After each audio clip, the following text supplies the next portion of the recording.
Oi, gente, boa noite. Sejam muito bem-vindos ao webinário, primeiro webinário da série Jornalismo com Propósito na Era Digital. E eu estou muito feliz que vocês estejam aqui comigo. Esse é um momento muito especial, pelo menos para mim, assim, né? Porque é meu primeiro webinário, a organização de webinário. Sejam muito bem-vindos e vamos começar, vamos lá. Primeiro eu gostaria de dizer sobre a organização. Ana Flávia chegou! A Kátia Brasil! Oi, Kátia! Oi, Ana Flávia, boa noite para vocês. A Kátia, fala de onde vocês vieram, Ana e Kátia. De que estado vocês estão falando?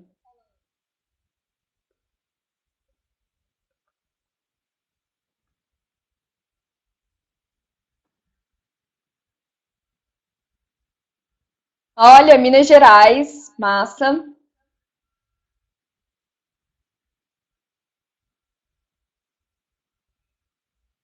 Marcela, oi Marcela! Marcela de Brasília? A Kátia é da Amazonas, acredito.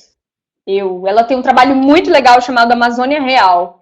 Depois a gente coloca o link. Mas enfim, vamos lá. Primeiro eu quero explicar para vocês o que é o Jornalista 3.0, que foi o projeto idealizador desses webinários que a gente está assistindo agora. O Jornalista 3.0, ele é bem recente, tem um mês, acredito eu, não sei, mais ou menos. Ele é bem recente, mas ele vem de um trabalho bem legal, assim, que eu tenho como um propósito de ajudar jornalistas a serem um pouco mais felizes. Porque eu acredito que, olha, desde que eu me entendo por gente, jornalista é frustrado, né? Tem aquele estereótipo de jornalista ou emburrado, ou triste, ou reclamando de alguma coisa no cafezinho da redação, ou... desculpa, gente, falei... a Kátia mora em Manaus, olá, da Amazônia Real, e hoje está no Rio participando de um evento, legal. Enfim, jornalista, ele tem muito essa característica de infeliz, e eu digo isso porque sou jornalista. Bicho ingrato, exatamente, Ana Flávia. E aí, eu sinto muita vontade de fazer com que o jornalista, ele retome o propósito inicial, quando ele decidiu ser jornalista, sabe? Quando eu decidi ser jornalista, eu queria mudar o mundo. Eu era uma pessoa saltitante, feliz e realmente que tinha uma vontade de mudar o mundo para melhor. E à medida que o tempo foi passando na profissão, eu fui perdendo isso, sabe? A única coisa que eu queria era terminar o dia e entregar a matéria no deadline. E isso não fazia mais sentido para mim. Então, eu comecei o meu projeto Vidas Contadas, que eu disse para o pessoal que chegou no comecinho, que é um projeto de histórias incríveis de pessoas comuns, porque era aquilo que eu gostava muito de fazer. E com isso, depois desse projeto, eu resolvi escrever um blog para jornalistas, com dicas para jornalistas serem um pouco mais felizes ou realizarem os projetos que eles quiserem na internet.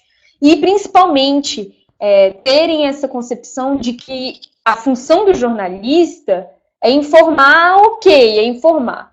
Mas mais do que isso, o jornalista ele precisa ser um contador de histórias reais. Eu acredito muito nisso, eu levanto muito essa bandeira.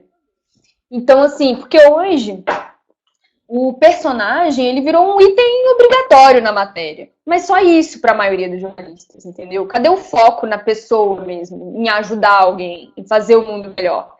Então, o Jornalista 3.0 acabou de acontecer porque existem, para mim, na minha cabeça, existem 3 categorias de jornalista. 1.0, que é aquele estilo Clark Kent ainda, bem estereotipado, aquele que fumava pra caramba, bebia pra caramba, mas que escreve assim maravilhosamente bem, que trabalha muito bem, e que hoje esse jornalista 1.0, ele tá preocupado com o futuro dele numa redação de jornal ou numa televisão, porque ele é um jornalista caro. Então ele está bem preocupado com o que vai acontecer no futuro. O jornalista 2.0, ele é aquele jornalista que é muito ligado em tecnologia, ele está procurando personagem especialista no Google, lendo artigos, ali no WhatsApp, bem ligado à tecnologia. Mas ele não sai daquilo. Ele continua querendo fazer carreira dentro do jornal. E Talvez isso... Ele quer fazer alguma coisa diferente, mas não consegue dar o primeiro passo para fazer alguma coisa diferente, para colocar um projeto na internet, para tentar algo novo. Então esse é o jornalista 3.0. E o jornalista 3.0 é o que eu estou tentando ser, que é o jornalista que enxerga na internet possibilidades de fazer coisas novas, de ajudar realmente o próximo, de mudar o mundo, que é aquela concepção de que começou a fazer jornalismo tem, né? De realmente ser relevante para alguém e não só estar lá simplesmente por estar lá. E consegue ver a internet como um mundo de possibilidades para isso. Aqui tá nessa apresentação está o site do Jornalista 3.0, que é o sem o ponto, fica jornalista30.com.br. E o Facebook também, para vocês conferirem o material. Bom, essa sou eu, Verônica. Esse é meu e-mail, meu Facebook, meu WhatsApp, para qualquer coisa. Então, tudo que vocês quiserem, precisarem de qualquer coisa relacionada aos meus projetos, ou quiserem me chamar para tomar um chopp também, quem sabe, por que não? E, enfim, está aí meu contato para o que vocês precisarem. E, bom, essa série de webinários, ela surgiu a partir do blog Jornalista 3.0, porque eu achei que muitas pessoas tinham histórias incríveis para contar, muitos jornalistas que estão fazendo coisas muito legais na internet, mas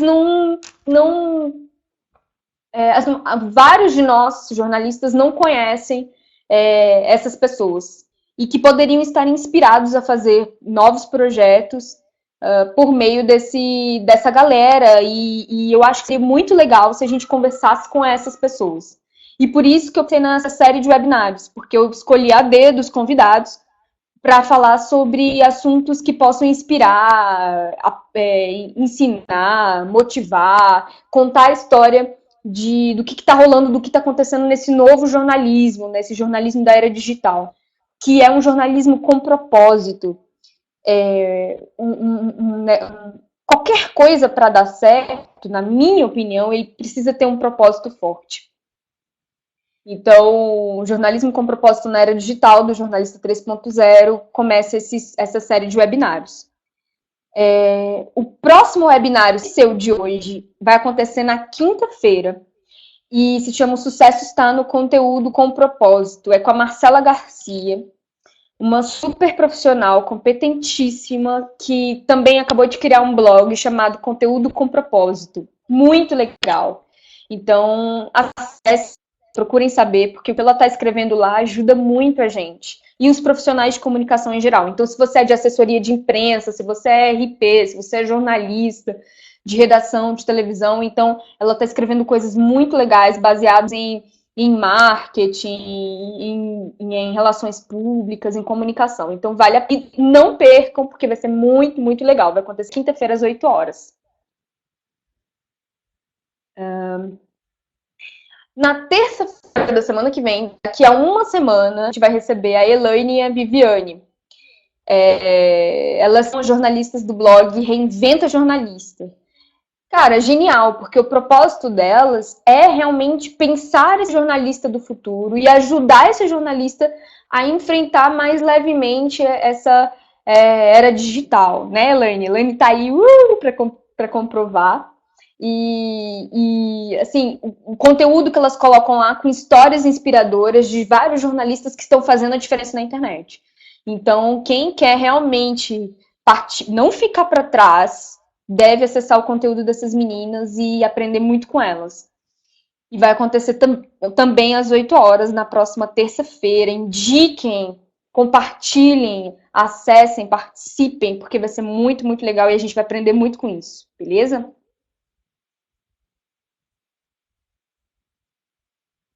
Vixe, a Ana Flávia tá na metade do caminho?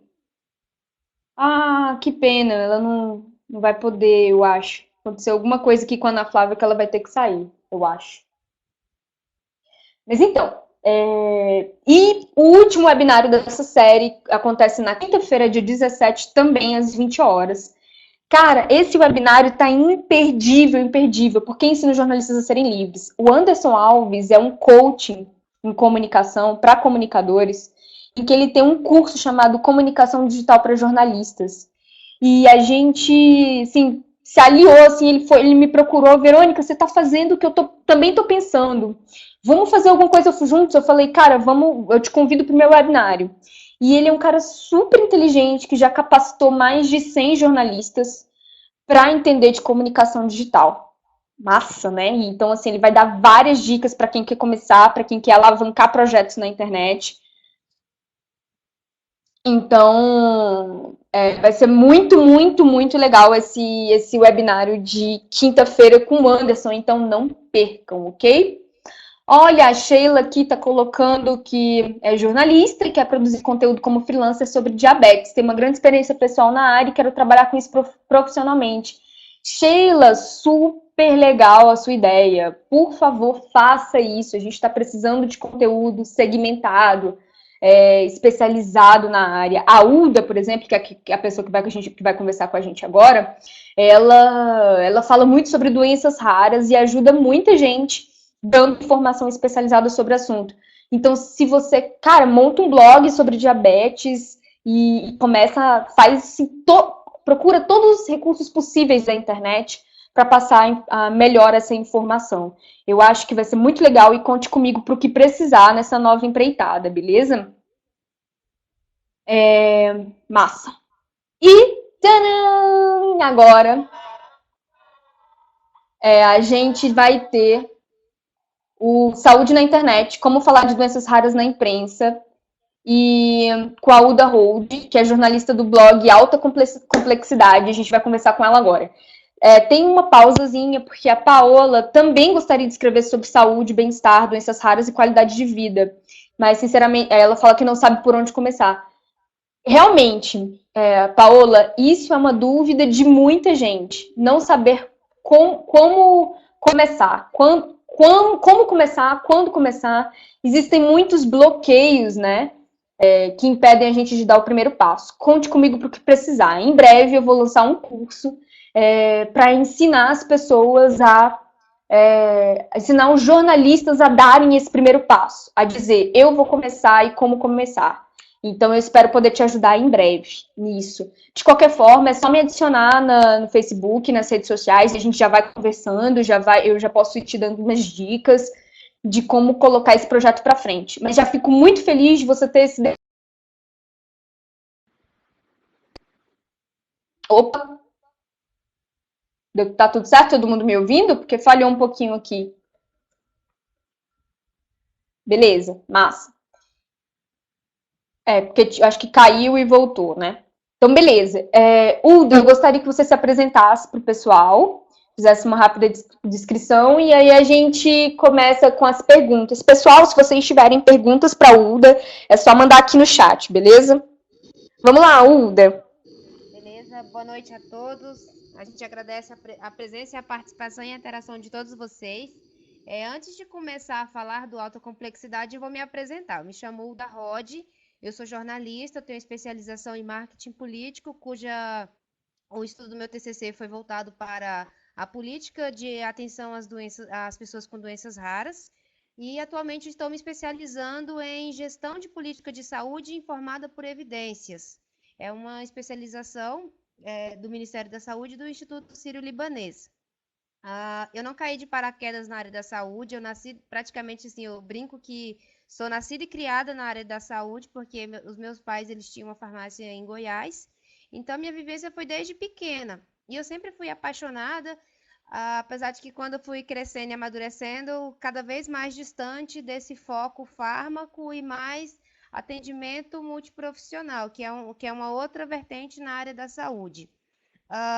O Alta Complexidade, ele é um portal com foco no paciente. E ele é fruto da minha vivência com as associações de pacientes que têm diagnóstico de doenças raras e sobretudo, dos pacientes no qual que é o meu diferencial em relação aos demais profissionais que trabalham com a temática da saúde. A grande maioria se reporta à alta direção, ao médico, ao gestor da empresa X, ao patrocinador. O meu foco, ele é o inverso, é do paciente em diante. É o que é importante para o paciente. São os problemas que afetam a vida dos pacientes, é a falta de informação que implica para esse paciente. Então, eu faço um movimento contrário. E dentro de um propósito digital, a Sheila até colocou assim, quero começar um projeto voltado para diabetes. Já informo que Brasília é extremamente carente nessa área. Eu falo porque eu atendo cliente na área de diabetes e eu falo com propriedade sobre isso.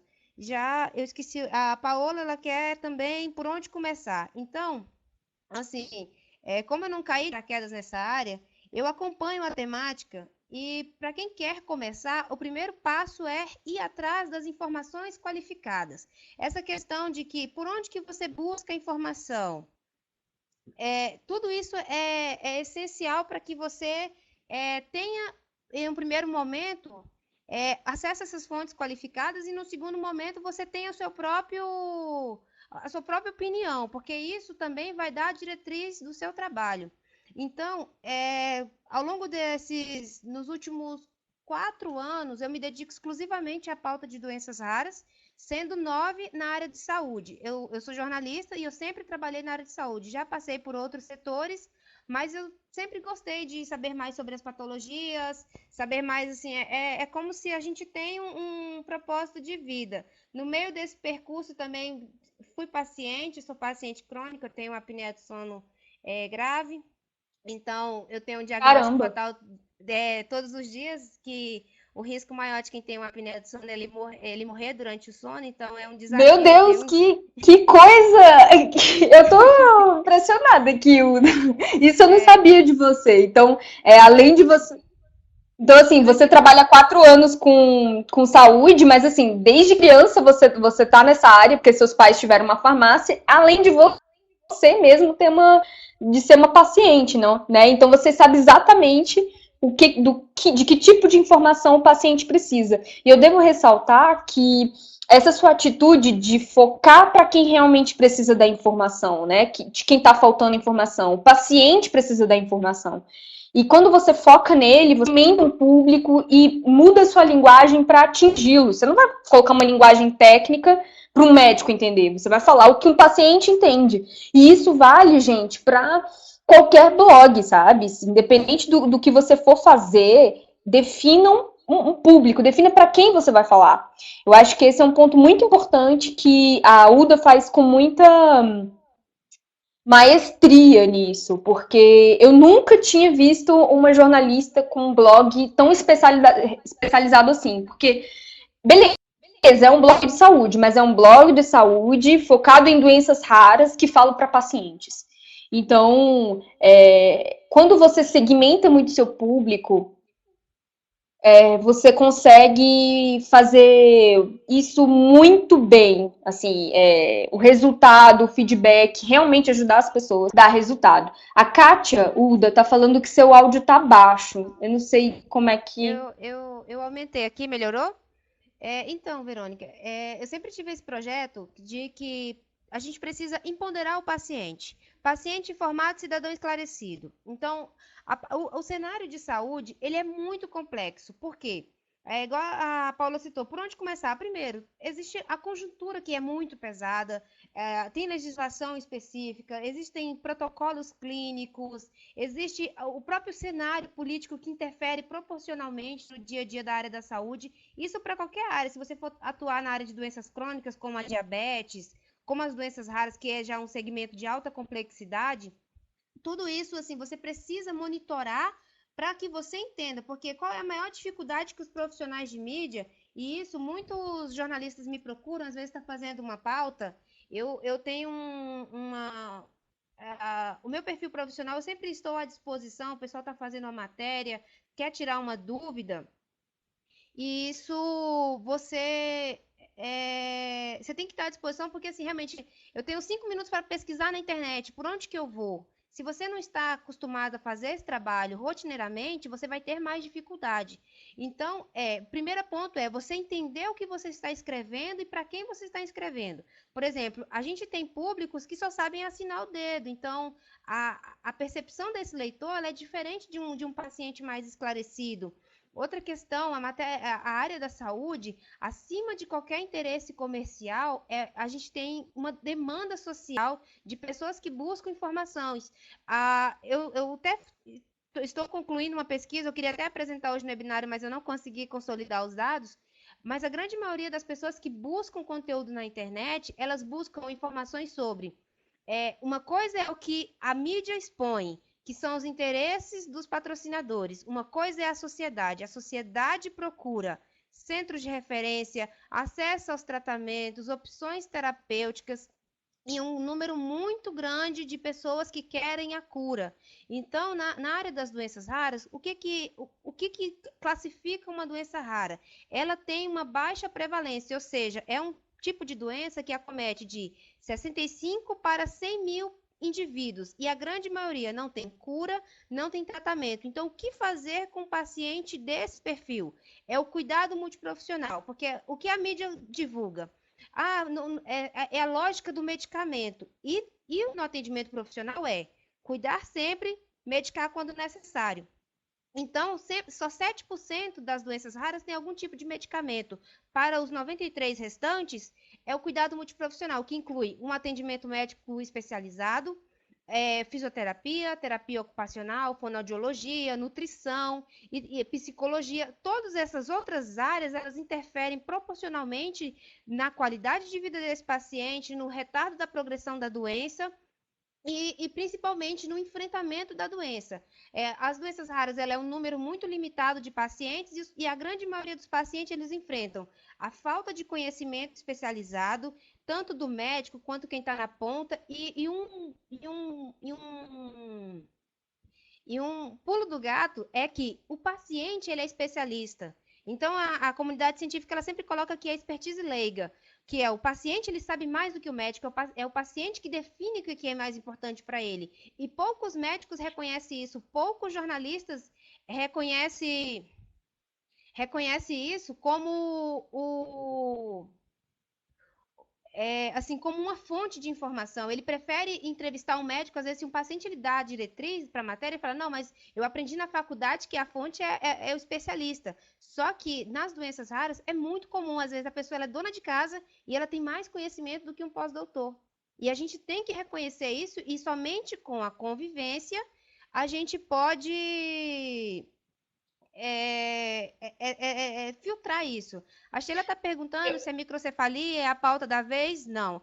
Olha, eu acompanho as doenças neuromusculares, né? A microcefalia, a mídia, lamentavelmente, não está conseguindo dar a abrangência necessária para a pauta. Hoje até eu compartilhei lá no grupo dos jornalistas o protocolo clínico que o Ministério da Saúde colocou. Os jornalistas que estão cobrindo essa matéria, é importante ler para poder parar de falar bobagem. Por exemplo, o Ministério da Saúde definiu lá um critério, eu não lembro agora a porcentagem, mas é em média 2%, alguma coisa lá, que a mídia acrescentou que o Ministério da Saúde está querendo abafar. Na verdade, não é isso. Os especialistas da área de genética já tinham definido quais são os critérios para que um bebê ele seja classificado como microcefalia. Uma outra demanda, pacientes com microcefalia vão ser futuros pacientes de centro de referências em doenças neuromusculares. Então, não é um paciente, é um paciente que vai ser dependente do SUS por toda a vida.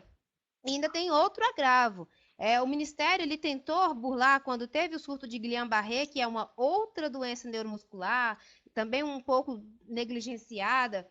E ainda tem uma outra doença que o Brasil vai enfrentar também, que está sendo abafada pela mídia, porque é tudo uma questão comercial, que é a doença de Lyme. É uma doença que ela está muito frequente na Europa, é uma doença transmitida pelo carrapato, e quando está vindo para o Brasil, o Ministério está abafando. Por que está abafando? Porque não existe uma notificação compulsória, e não existindo uma notificação compulsória, o Ministério da Saúde não precisa rodar um plano de ação para tratar aquela patologia. Então, ainda está um pouco obscura.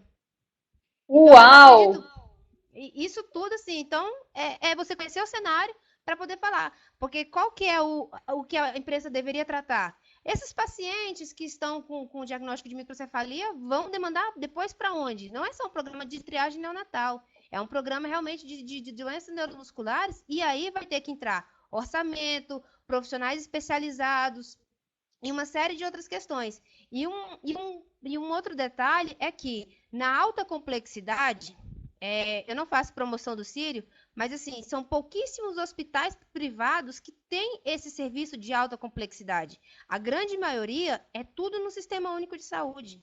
E a imprensa ela tem essa dificuldade de entender e compreender que o SUS ele tem especialidades muito maiores do que a iniciativa privada. Hoje no Brasil, por exemplo, nessa área de alta complexidade, somente o Sírio, assim, entre os mais elevados, é o que realmente consegue atender assim, de forma integral. Só que não é para todos. Para todos é o SUS.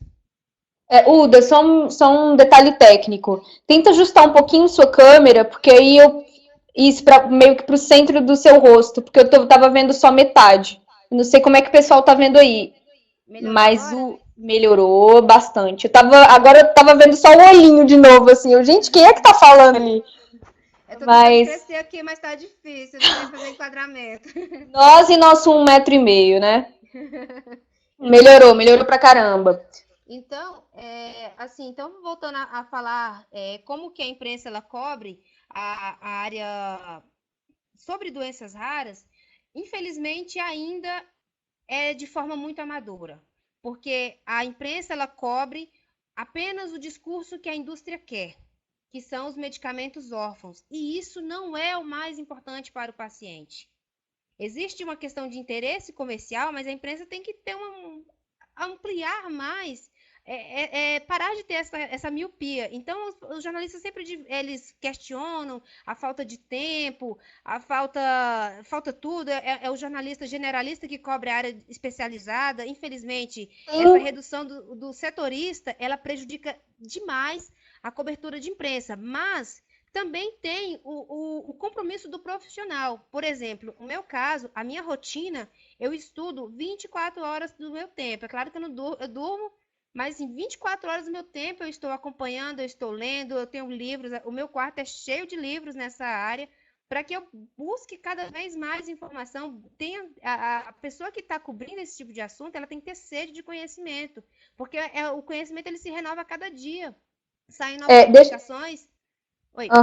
Eu concordo. Eu tenho duas considerações, Uda. A primeira foi que é o seguinte: você comentou sobre o interesse comercial das mídias como a imprensa cobre esses assuntos. E aí eu venho para falar de um modo generalizado para quem está assistindo. Esse interesse comercial, por exemplo, como vai funcionar para você? Você pensa em monetizar seu blog, mas você já me falou uma vez que você não aceita certos tipos de patrocinadores. Então, primeiro eu gostaria que você me respondesse como você pensa em monetizar seu blog, porque é uma dúvida de todo mundo. Quem pensa em colocar um projeto na internet está pensando em como monetizá-lo. Então, como você pensa isso?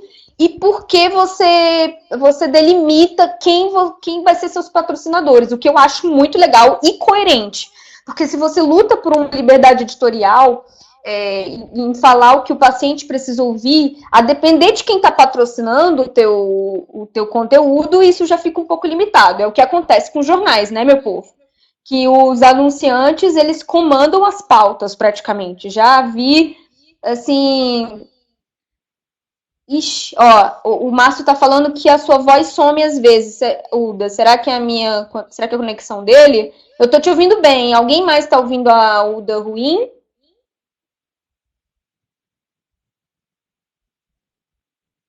Então eu acho que a sua conexão... Eu vou colocar mais a voz no microfone, que eu acho que fica melhor também. Pode ser que algum ruído. Deve ser alguma conexão do Márcio. Então, o que eu queria te perguntar era em relação a isso e fazer um comentário, que você falou que estuda muito, estuda 24 horas. Muita gente tem a impressão de que ter um projeto online e abandonar o trabalho formal, por exemplo, não é o seu caso, Uda, mas é o meu, por exemplo. Você vai trabalhar menos por isso. E, na verdade, não. A gente trabalha muito mais. Muito mais. Mas trabalha muitas vezes até sem perceber, porque é uma coisa muito prazerosa. Então, assim, trabalhar de forma autônoma na internet, ter um projeto na internet, não significa definitivamente trabalhar menos, porque é muito mais responsabilidade. É você colocar sua cara a tapa ali, né? E você precisa dar conta do recado e informar quem você precisa informar decentemente. Então, significa trabalhar muito mais. E aí, voltando à pergunta que eu fiz, vamos falar de como é que você pensa a monetização e por que você delimita seus patrocinadores. Não, certinho. Antes de começar a responder essas perguntas, primeiramente, assim, a gente faz esse trabalho de forma, a gente nem percebe o tempo passar. Então, por exemplo, eu tenho uma rotina já definida. Eu tenho uma rotina de monitoramento da internet, de tudo que sai na internet. A gente faz um monitoramento gigante, tem uma base de dados que fui formando, fui buscando melhorias de como melhorar, organizar esses dados, porque ao mesmo tempo que você tem muita informação, às vezes você não pode ter nada se ela for desorganizada. Eu participo de vários grupos, além do grupo dos jornalistas, eu participo de vários grupos de pacientes no Facebook, então eu estou ali na linha de frente, conversando com o paciente, interagindo, sabendo o que ele quer, o que ele precisa de informação. Eles me procuram, então, assim, é como se já fosse... E olha que eu nem divulgo esse trabalho, assim, abertamente, falando, eis-me aqui. É uma questão que os pacientes já estão me indicando, vai passando meu telefone. Fora isso, eu faço visita em domicílio, então eu visito esses pacientes, principalmente os que são acamados, os pacientes que têm mobilidade reduzida. Eu vou para a casa deles, eu conheço a rotina deles, eu fico às vezes um período, tiro 2, 3 horas do meu tempo para ir conhecer a realidade de perto, para saber para quem que eu estou escrevendo e o que eu estou escrevendo. Então, assim, é um trabalho que eu faço pelo menos de 2 a 3 vezes por semana, eu estou na rua. Fora isso, vou também para o SUS, eu conheço a fila do SUS, eu conheço, assim, os bastidores, eu transito lá dentro, eu procuro saber, também frequento hospitais particulares também para saber como que é o atendimento, para você ter assim, saber qual o cenário que você está. Então, eu participo fora disso, participo de cursos, eventos, enfim, a gente não para. Nossa rotina realmente ela é gigante, é monstruosa. Às vezes eu nem consigo atualizar tanto o site por estar participando de várias atividades que eu classifico como importante estar ali presente. E fora a questão dos estudos também, que ela tem que ser de forma permanente. Uma das contribuições, por exemplo, eu bato muito na imprensa, falando que eles precisam melhorar, porque como eles me procuram, mas eles não querem se capacitar. Em 2014, a gente fez o primeiro seminário de doenças raras para jornalistas, foi feita uma imersão, um dia de atividades com apoio do Sindicato dos Jornalistas, diversas especialidades, por exemplo, a Universidade de Brasília tem o Observatório de Doenças Raras que está à disposição dos alunos, quem quiser aprender, conhecer, apresentar projetos, estudar, tanto na área de mestrado, doutorado, pós-doutorado, está à disposição. Projetos de iniciação científica, se você é de uma outra faculdade, quer também apresentar pela UNB. Então, assim, o campo existe. Essa questão de que eu delimitei o meu espaço eu cresci mais de 20 anos dentro de uma farmácia. Então, eu conheço muito bem a indústria farmacêutica, ela tem os interesses e a última coisa que ela está preocupada é com o paciente. Por quê? Um tempo de patente, geralmente, ele leva, em média, 10 anos.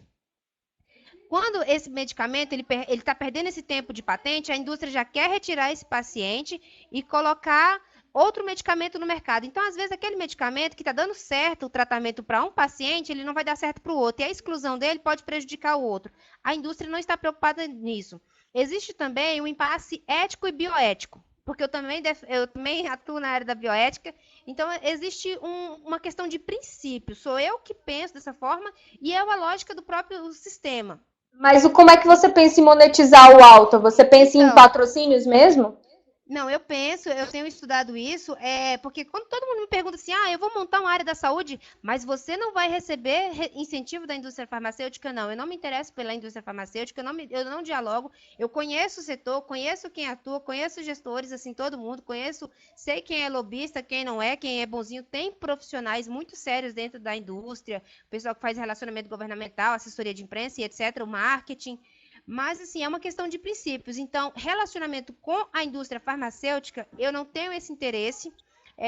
Tanto que a vertente do nosso site, quem acessa, vê que realmente eu só falo, às vezes, de um medicamento quando eu conheço ele, mas é na ótica do paciente. Então, assim, eu conheço o paciente que faz o uso, sei a necessidade da interferência dele, portanto, a gente faz uma matéria, por exemplo, é um medicamento que está em falta na rede pública, ou às vezes eles estão querendo incorporar um outro medicamento.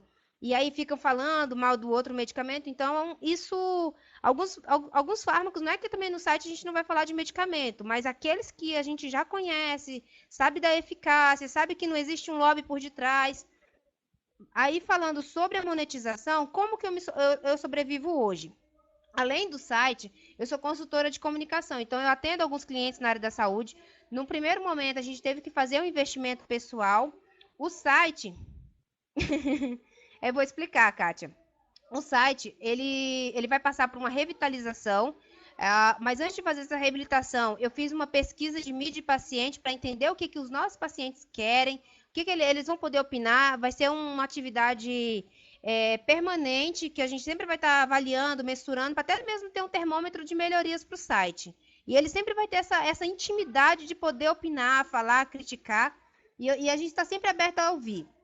Fora a área, o segmento, para você entender primeiramente o segmento de saúde, você tem que saber quem são os stakeholders. Então, assim, na área da saúde, a indústria farmacêutica não é, ela é o principal stakeholder, ela é o principal patrocinador, mas tem o governo, tem as áreas de atenção domiciliar, tem as áreas de fisioterapia, tem as áreas de fonoaudiologia, tem as empresas de equipamentos respiratórios, tem os pesquisadores, tem uma outra vertente que é muito mais rentável, que é a própria sociedade. A gente até fala assim, às vezes, a solução está onde? Nos seus bolsos. Né? Uhum. Então, assim, jornalismo colaborativo, a gente vê vários cases de sucesso. É claro que é a lógica do caminho mais, assim, a indústria farmacêutica é a lógica do menor caminho. Eu apresento o projeto de marketing, eles vão lá, criam e pá. E aí você tem que escrever... É o caminho mais fácil, né, Uda? Por exemplo, citar... você quer falar de lúpus. Então, assim, se o laboratório X ele tem um medicamento que ele vende de lúpus, o seu projeto jornalístico tem que estar lá dizendo, a gente vai falar de lúpus. Então, assim, isso é o menor caminho. Agora, você agregar uma atividade multiprofissional, tem uma outra pauta também, que é a área de ciência, tecnologia, inovação, a própria vertente do jornalismo científico. Então, financiamento público, como é que a gente consegue um financiamento público? Registra como um veículo de comunicação, tem um tempo de existência, daqui a pouco você pode receber incentivo do governo. Isso é uma vertente. Olha, isso é bom até para mim, eu não sabia disso. Tem, a própria secretaria, o GDF fez, aí a questão assim, eu vou ficar promovendo o GDF com esse caos, aí, assim, é avaliar, né? Por exemplo, o GDF, ele patrocina a área de saúde, eles têm lá as campanhas publicitárias. Por exemplo, o desenho do meu site, eu não vou querer aquele tipo de publicidade que o cara coloca a logomarca dele no site, não é esse o foco. Você está pensando em fazer publi editoriais? Existe, tem as matérias recomendadas, que também não é o nosso foco. Então, assim, qual que é a grande tendência do nosso projeto? É o jornalismo colaborativo, é a sociedade fazer uma doação. Tudo isso é viável e é muito melhor, porque a gente tem um público. Eu estou acostumada a fazer campanhas de arrecadação em favor da vida, e é altamente rentável. Em uma semana, por exemplo, semana passada a gente começou uma campanha para um paciente daqui de Brasília que estava precisando de arrecadar 21 mil reais para o tratamento de câncer, porque a rede de saúde está um caos, sem previsão de melhorias. E em 4 dias a gente conseguiu 6 mil reais. Então, assim, a solução está nos nossos bolsos. Né? Então, o Edson citou que o terceiro setor pode ser um patrocinador. Na verdade, o terceiro setor aí tem que ter uma análise mais crítica. Por quê? Algumas associações de pacientes, elas existem meramente para fazer lobby da indústria farmacêutica. Então, a grande maioria das associações de pacientes, elas são lobistas da indústria. Então, elas atuam no segmento que laboratório X, que atende X patologias, está influenciado. Então, aí é cada um avaliar o que quer para si. Né? Rentável? É rentável. Às vezes, por exemplo, tem patrocínios que chega de 20 a 30 mil ou mais. Existem prêmios jornalísticos que as pessoas podem concorrer se o site ele tiver com o registro. A outra questão, ela citou do financiamento público, é uma questão de tempo de existência. Então, assim, você tem que primeiro, antes de você querer patrocínio das grandes empresas, você precisa se consolidar no mercado. Então, a primeira ponto é isso, é se consolidar, não é apenas... E eu vejo que e não tem que estar presente somente de forma digital, a pessoa ela tem que existir, então ela tem que participar das atividades. Por exemplo, eu participo de congressos científicos, eventos, audiências públicas. Então, assim, as pessoas conhecem o autocomplexidade e a pessoa que escreve o autocomplexidade. Porque não adianta nada ter um ser digital que ele também não existe. Então, esses dois pontos são bons para eu fazer uma ressalva. Realmente, a Sheila está falando que trabalha com doações, com trabalho solidário há 5 anos e não vê essa facilidade, pelo menos no Rio de Janeiro. Realmente, Sheila, não é fácil. Não é uma coisa muito tranquila. A gente realmente tem que colocar a cara na internet e falar, gente, me ajuda com isso aqui. O exemplo que eu ia dar é que com o meu projeto, vidascontadas.com.br, eu comecei assim, eu conto história, eu fiz um crowdfunding no Catarse para fazer uma série de vídeos contando histórias incríveis de pessoas comuns. Não é um jornalismo tão com foco com público tão segmentado assim, mas era um projeto que eu queria muito fazer. E eu não tinha um puto para poder fazer esse projeto. E aí eu coloquei no Catarse, usei plataforma de financiamento coletivo e em 40 dias eu consegui os 4 mil reais que eu precisava para fazer a série. Claro que eu tô vendo o que vai ser depois disso. Como é que eu vou rentabilizar o meu projeto, o que é que eu vou fazer e tudo. Mas o importante é que as 37 pessoas que eu não conhecia me tiraram do próprio bolso para ver esse projeto funcionar. Então, a economia colaborativa é um dos projetos, um dos princípios, um dos fundamentos que vem de um movimento muito forte a partir de agora. E eu sou muito otimista com o futuro, eu não sou pessimista, não. E vejo que cada vez mais a sociedade, as pessoas que precisam de determinada informação, que gostam e apoiam determinada informação, podem tirar do próprio bolso para fazer isso. E não só os peixes grandes do mercado. É claro que com peixe grande é mais fácil, né? Eles vão dar mais dinheiro, o trabalho vai render mais, ele vai ter mais autonomia de voo para aquele projeto, determinado projeto, mas ela não pode ser descartada, porque o nosso pensamento é muito limitado no agora. O que eu tenho que fazer agora para ganhar dinheiro? Realmente, nesse país, Kátia, é muito difícil empreender um projeto independente e parcial, né? Uma opção é o mesmo financiamento coletivo e oferecer serviços. O está no caminho certo. E assim, com o meu projeto, eu posso falar de experiências que funcionou com crowdfunding e antes de terminar o projeto, eu já tinha muitos e muitos frutos. Então, palestras, oportunidades de monetização do projeto. Mas o mais importante do financiamento coletivo é que você vê na prática que existem pessoas que acreditam muito no seu projeto e que estão dispostas a tirar do bolso, do pão, para ver aquele projeto funcionar de forma a ter uma informação pura, assim, sem ter um grande peixe, uma grande empresa influenciando no seu conteúdo. Então, eu vejo muito claramente, eu tenho diversos exemplos sobre isso, de que oferecer serviços para quem precisa satisfazer a necessidade do usuário e contar com a economia colaborativa pode ser algo muito, muito, muito proveitoso para o futuro. Então, eu só queria dar esse exemplo mesmo, porque eu achei muito legal. Verônica, eu esqueci quem fez a pergunta, eu acho que foi a Kátia. Ela pergunta sobre a questão das estatísticas de saúde. Um outro ponto, assim, até o próprio site do Jornalistas 3.0 pode sempre estar ajudando nessa questão de ranqueamento do Google, que foi feito essa semana. E uma das questões que eu também acompanho dentro da minha pauta de monitoramento é o Google Trends. Lamentavelmente, Kátia, as duas pautas que mais as pessoas procuram assuntos na internet, as que menos saem na imprensa, que são os direitos sociais. O pessoal procura muito sobre INSS, auxílio-doença, auxílio-morte. E um outro assunto que me preocupa muito, que é a questão do suicídio. Como se suicidar? Então, isso é o que elas querem. Caramba, sério? Exatamente. Se você colocar lá dentro do ranquear as palavras, inserir as palavras-chave, é as que mais aparecem. Pesquisa também aparece muito, pessoal A pesquisa clínica ela é um enigma para o paciente, mas ele se interessa muito por pesquisa porque, na grande maioria, a pesquisa ela é uma promessa de cura de alguma coisa, de alguma doença. Então, as pessoas, elas estão aí buscando esse tipo de assuntos. Em relação aos direitos sociais, por exemplo, quando eu publico uma matéria sobre direitos sociais, eu tenho N comentários, então a gente está fazendo um especial sobre direitos sociais, entrevistando. Brasília tem uma carência muito grande de especialistas na área de direito à saúde, direito sanitário, e aí a gente conta com especialistas de outros estados. O pessoal que atua aqui em Brasília só entende plano de saúde, mas a saúde não é só plano de saúde, né? Ela é um pouco mais ampla.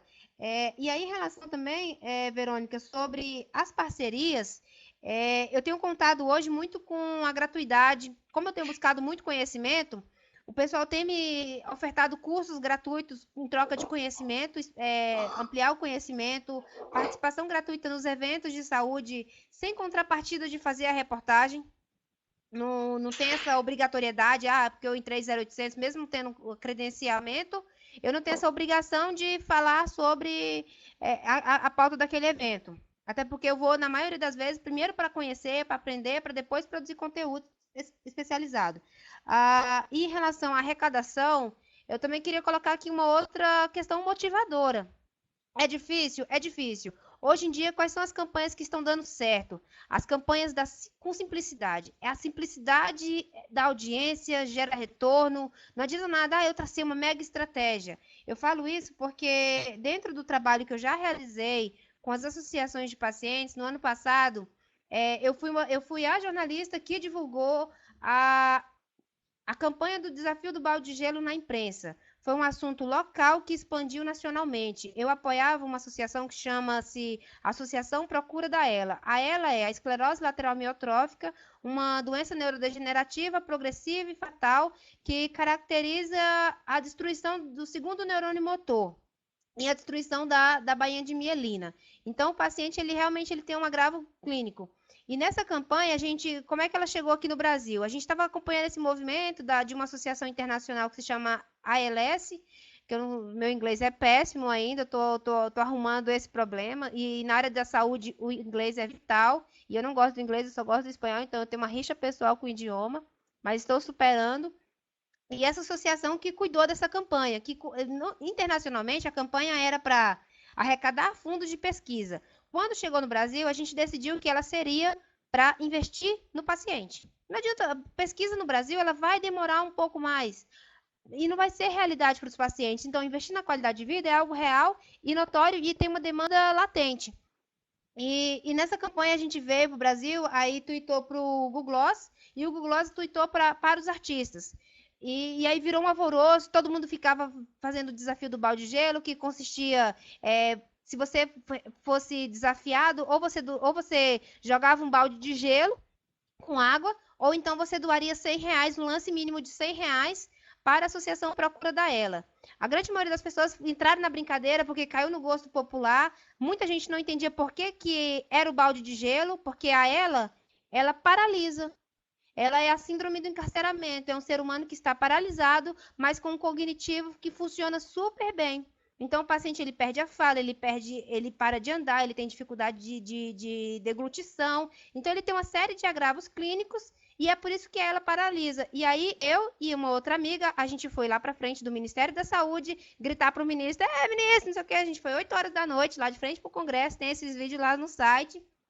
E a gente tuitou uma outra associação, a gente pegou, chamou toda a imprensa regional, a imprensa foi para cobrir, uma associação desafiou a outra associação, que desafiou o ministro da Saúde, que na época era o Arthur Quioro. O ministro não quis participar do desafio, mas doou R$ 6 milhões para pesquisa em doenças neurodegenerativas.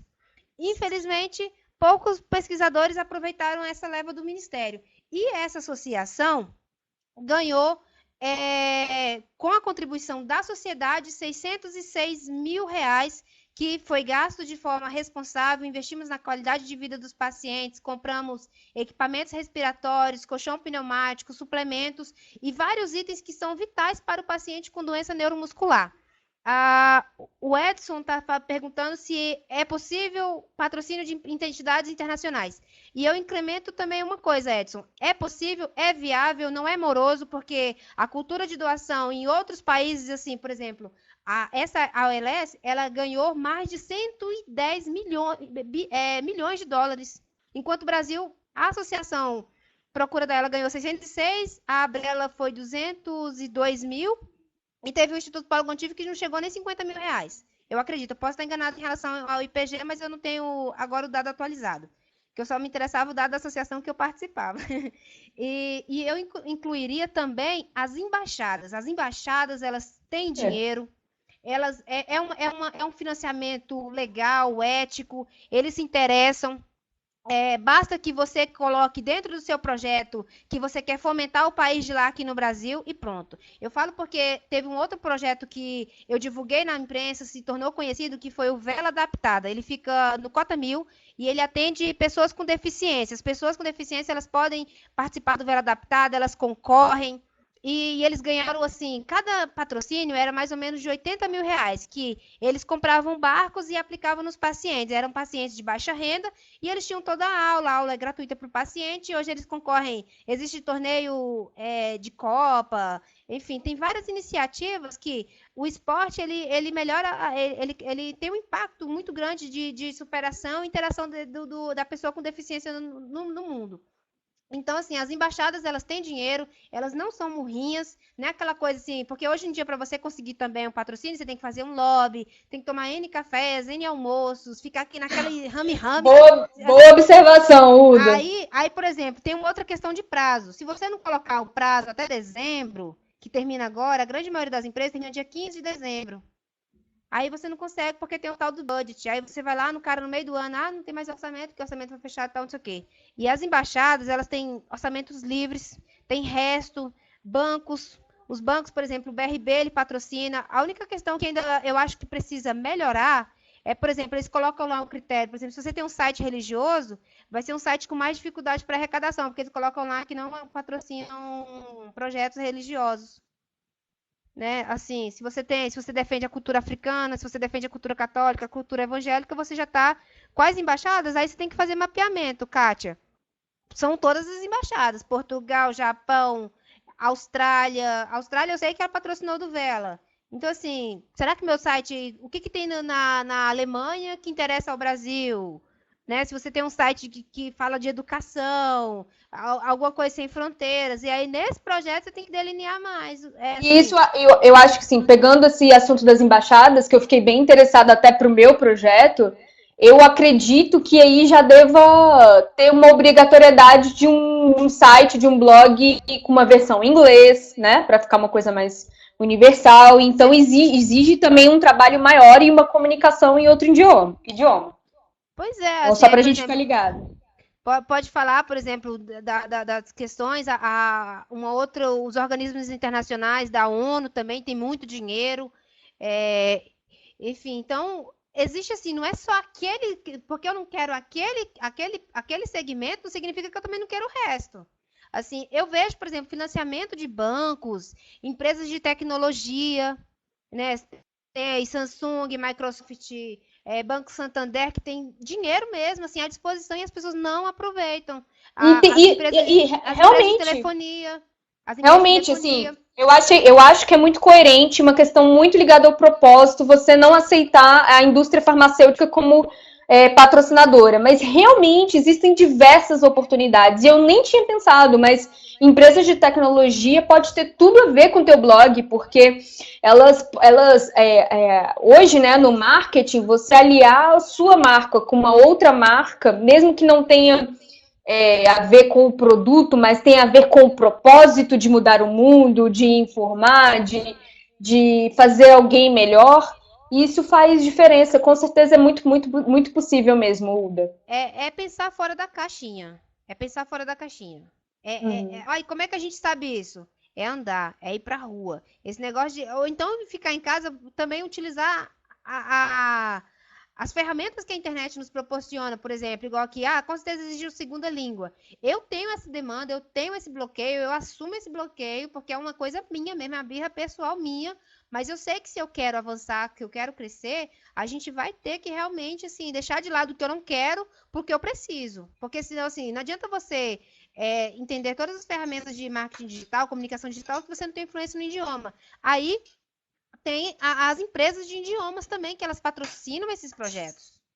De que forma? Se não for um patrocínio financeiro, vai ser uma parceria com o curso, vai ser porque as empresas hoje em dia, por exemplo, para elas estão mais barato pagar viagens e hospedagens do que colocar em dinheiro, né? Então, assim, são parcerias indiretas, que isso é viável. Por exemplo, hoje o meu blog, meu site, ele tem oficialmente, eu comecei esse projeto em abril desse ano. Eu não tinha um site, o site lançou em julho, de forma assim, eu até falo assim, o layout não está muito legal, eu assumo isso porque eu crio o site, então assim, eu tenho minha própria crítica.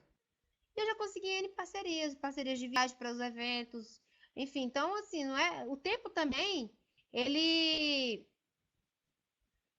não abre microempresas. Então, esse ponto, então assim, o tempo de existência varia também conforme você está consolidado no mercado, porque assim, o site é novo, mas a minha experiência já são de 8 estou indo para o 9º ano já de rua. Então, assim, a gente soma essa bagagem toda para poder defender o nosso projeto. Em relação aos impostos, são muito altos? São. Eu hoje não pago imposto ainda, eu não estou interessada, as empresas também não estão interessadas. É claro que as grandes empresas, por exemplo, para você conseguir qualquer trabalho, você vai ter que registrar o seu site como veículo de comunicação alternativo, se você quiser entrar nesse mercado. Tem outras empresas, por exemplo, igual o pessoal da medicina, os médicos fazem esse investimento e os médicos não querem pagar imposto. Então, assim, se você quer enxugar... Eu fiquei bem curiosa com o que a Kátia falou, porque ela falou assim, da formalização, né? Quem quer realmente o interesse público, organizações internacionais para patrocinar, tem que se formalizar aí tudo. E depois ela falou, não abram microempresas. E aí depois eu queria até que ela colocasse no chat e tal, o que ela pensa sobre isso, porque eu achei bem interessante. Eu sou microempresa e eu pago 6% de imposto. E é uma loucura, assim, é muito, muito, muito ruim e muito caro. Então, quando ela fala em se formalizar, mas sem ser microempresa, seria ONG, seria associação? Que tipo do que seria? E aí eu queria que ela colocasse ali no chat depois. Uma outra coisa que eu queria responder lá de cima foi que alguém falou, Verônica, quero saber mais sobre a sua campanha do crowdfunding. No final do webinário, me lembrem de novo, porque eu vou deixar o link aqui para links de posts que eu escrevi sobre o assunto e, inclusive, o link do Catarse, que está até hoje lá, para saber como é que foi mesmo feito e como que aconteceu. A Cristina Ávila, ela colocou uma dúvida interessante também a respeito de monetização. Ela disse, é verdade que tem alguns sites que a cada clique que a pessoa dá ganha dinheiro? Cara, é verdade, mas eu acabei de sair de um seminário com Pedro Dias, que é um consultor do Google, e ele disse que isso não é muito bem visto. Pelo contrário, essa prática ela é considerada até maldosa. Com clique, cada clique que a pessoa dá, ou quanto tempo ela fica numa página, os responsáveis pela página ganham dinheiro. Se for sobre isso que ela está se referindo, realmente é uma prática enganosa, e quando o Google descobre isso, ele pune o site, tirando o site da busca do Google, o que dificulta muito o leitor. Mas se ela estiver falando em banners, em AdSense, em AdWords, que é o seguinte, quando você disponibiliza espaços no seu site para que o Google coloque publicidade, aí quando você clica nele, o Google te paga uma certa quantidade por aquele clique. Então, são duas coisas diferentes. Tem uma que é uma prática maldosa, que são sites feitos só para esses cliques e não ajuda ninguém, não favorece nenhum usuário, que é ruim. E tem os banners, os patrocínios, quanto mais você é relevante, tem reputação, e mais pessoas entram no seu site, você supra a necessidade desse usuário, você pode ajustar isso com o Google e ele te pagar por isso. Então, tem essas duas formas de pensar, só para responder mesmo a Cristina Ávila, beleza? Pode continuar, Udo. Eu também coloquei aqui que teve alguém que eu esqueci. Gente, desculpa, mas tem hora que eu não gravo o nome de todo mundo, né? Falando aí da arrecadação, é importante que na hora da formalização se tenha uma conta para esse projeto, uma conta bancária, porque quando você vai, assim, principalmente embaixadas, bancos, que são mais criteriosos, eles têm dinheiro, mas aí você tem que atender às exigências. Então, é importante que você, assim, a formalização nesse ponto, ela ajuda muito. Então, por exemplo, vou pedir um patrocínio não só para o site, vai ter alguma publicação, já tem que ter conta bancária daquele projeto, assim. Isso já facilita muito que do pessoal que eu acompanhei que ganhou patrocínio, então a gente já foi somando essas experiências. Entendi. É. Oi? Aí a Kátia falou que precisa sair agora, ok. Kátia, muito obrigada pela sua participação. Que pena que você não vai poder continuar. Vale dizer, pessoal, que eu anotei aqui umas coisas bem legais para a gente conversar. É o seguinte, eu acho que uma das. Opa, o Edson tem uma pergunta. Mas antes dele fazer essa pergunta, vale dizer, para começar, importante é a gente definir o que a gente quer, no que a gente acredita, uma causa. E isso geralmente está no nosso repertório de vida. A Uda, por exemplo, como ela viveu saúde, ela tem o maior prazer de falar em saúde, de ajudar as pessoas nessa área. E só pelo webinário vocês podem ver que ela tem um super conhecimento disso, né, nessa área. Então a gente tem que procurar no nosso repertório de vida a nossa causa. O que é que a gente defende? Nós, como jornalistas, o que é que a gente quer, como a gente pode ajudar as pessoas num determinado foco. E eu ouso fazer um comentário um pouco polêmico agora. Eu não sei se vocês vão concordar comigo ou não, mas as mídias tradicionais, elas são para massa. Jornais, os portais de notícia que não tem foco nenhum. Então, eles são muito. Pega aí as informações. Quem quiser pode pegar aqui as informações, tem de tudo. Eu falo sobre fofoca, eu falo sobre economia, eu falo sobre política, eu falo sobre o meio ambiente, eu falo sobre tudo. Venham até mim. E a partir de agora, o jornalista 3.0, o jornalista com propósito na área digital, tem um outro gancho, que é eu vou até você. E eu vou até você porque eu tenho o que você precisa e eu segmentei você. Eu não falo para todo mundo. Eu não informo todo mundo, porque eu não sou não sou Google, sacou? Eu informo, eu defino o meu público, segmento o meu público e vou falar com ele, eu vou atrás dele. Então, há uma inversão muito grande nisso. Antes era uma informação empurrada. Então, toma aqui, toma aqui, toma aqui, informação, informação. E agora é uma informação puxada. Porque até hoje, assim, na televisão, né, a gente está vendo que a TV aberta está perdendo cada vez mais espaço. E a gente está vendo Netflix e programas on demand cada vez com mais força. Ou seja, a pessoa escolhe o que quer ver. Então, o nível de qualidade está muito maior, que é uma coisa que quem pensa em montar um projeto precisa pensar bastante nisso. Então, você precisa fazer um trabalho de qualidade. Não estou dizendo enorme, não estou dizendo grande. Estou dizendo de qualidade mesmo que pequenininho. E definir um propósito, uma causa e assim um público. E foi assim que a Uda fez, foi assim que eu faço e é o que eu tô vendo que funciona a partir de agora nesse período de jornalismo na era digital, beleza? Verônica, eu quero também incluir uma outra questão, assim, por exemplo, igual na área da saúde. Por que que é importante essa questão de você definir o seu público? Porque a demanda das redes sociais, todo mundo quer ser ouvido. E até já adianta aí que a temática para o ano que vem das doenças raras vai ser dê voz ao paciente. Então, assim, dê Muito voz ao bom, hein? paciente, dê voz ao personagem. O personagem, ele Uhum. é dono da notícia, é ele que é um lead da matéria. Então, assim, ele sendo ouvido, ele puxa todo mundo. Assim, por exemplo, igual o pessoal, o que causa impacto são as nossas ações, mas que as pessoas mobilizam isso.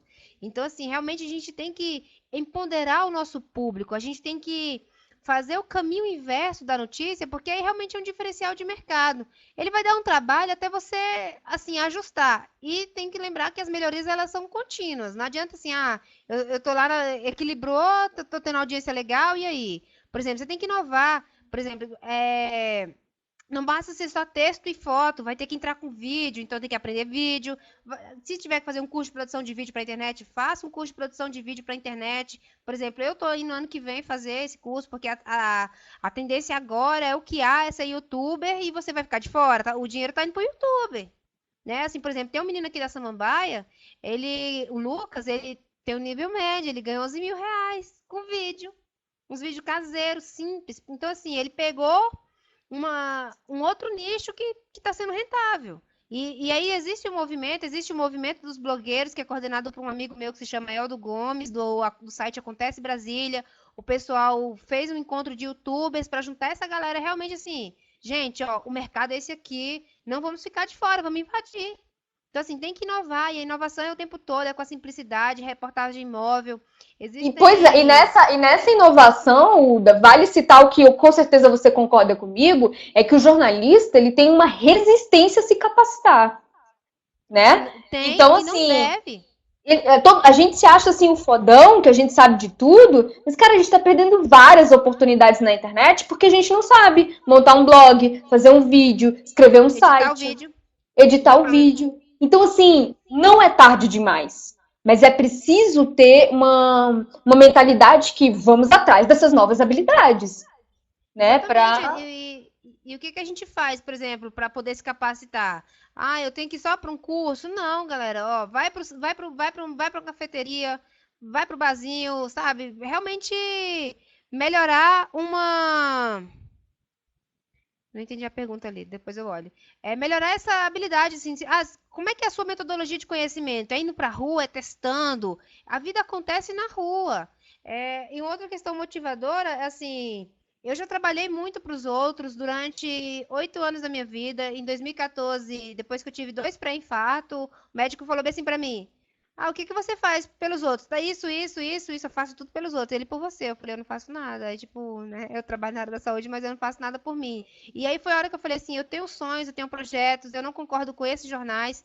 Eu, assim, não estou me achando, não levo para esse lado, mas eu não me informo mais pela mídia tradicional. A mídia tradicional eu faço clipping.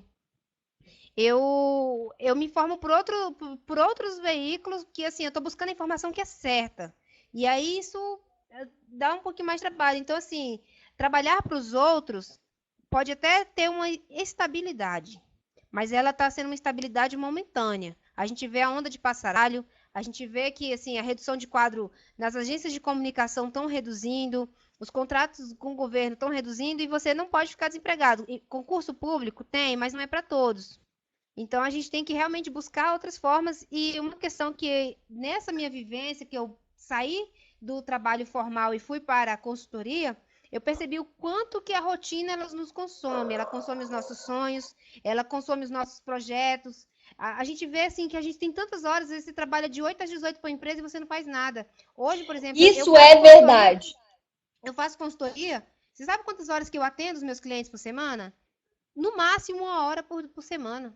2 horas no máximo. Faço lá, programo tudo bonitinho, pronto. O resto eu fico à disposição do alta. Então, assim, eu acho que a gente não deve desviar do que a gente sonha. A família da gente, infelizmente, não entende por que a gente fica enfiado no quarto, conectado na internet. Teve até matéria no Fantástico que eu morri de rir porque eu vivo aquilo. Mas isso dá dinheiro? Não dá dinheiro agora, mas vai dar. É isso aí. Né? Assim, é o começo. Você não começa ganhando dinheiro, a não ser que você faça um vídeo viral, sexual lá e tal, aí você vai viralizar e nem pode... Com besteira. Com besteira é fácil viralizar, né? Com bobagem. Não vai poder nem pra Playboy, porque a Playboy fechou, né? Então, assim... Poxa, tá complicado, hein, Uda? Então, assim... Eu já tinha até capa marcada lá com eles, e agora eu não vou poder mais fazer, olha só. Pois é, então, assim, são essas questões que a gente realmente tem que ver e a tendência. Mas, assim, eu acho que vale a pena ressaltar, Uda, eu não sei como é o caso do menino que você citou, que ganhou 11 mil reais e tal. Mas, cara, no Brasil, vamos ser sinceros, é muito fácil filmar, falar um monte de bobagem, um monte de porcaria que não serve a ninguém, viralizar e ganhar dinheiro. Então, o fazer dinheiro com trabalho de qualidade é até mais difícil, viu? E é o que a gente está propondo agora para jornalistas. Devo dizer que tem um trabalho de vídeo excelente e de informativo e faz maior sucesso na internet, que é o canal do Drauzio Varela.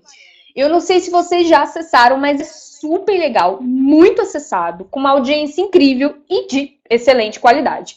Então, vale a pena pensar nisso. E sofro muito isso que você está falando, Uda, que é, e aí, você está trabalhando? E aí, quando é que você vai ganhar dinheiro? Eu falei, gente, eu vou ganhar, mas eu vou ganhar o suficiente e eu estou trabalhando nisso. Não é porque eu não estou no emprego formal dentro de uma redação que eu não estou trabalhando. Eu estou trabalhando muito, e mais, inclusive, do que eu trabalhava numa redação. Eu não sei nem o que é final de semana. E melhor, e mais feliz.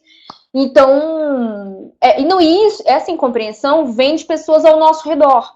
Vem da família, vem das pessoas que amam a gente. Eu falo assim, e aí, quando é que o dinheiro vai sair? Ou, o que você está fazendo? Por que você não trabalha? Estudou tanto para não trabalhar?